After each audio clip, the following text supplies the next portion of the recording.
Hello Windows Universe. In this video we will delve into a quick way that you can find file and folder ownership information using the command prompt. For a more in-depth look at the subject, check out the article in the description. Start by opening a command prompt on your system.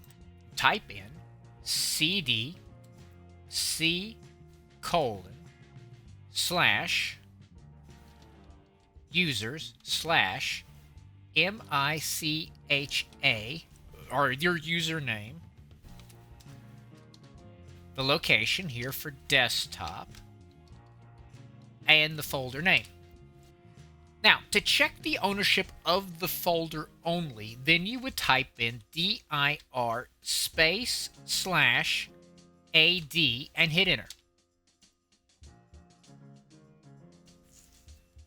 If you want to check the ownership details of all of the files included in the folder, you would type in dir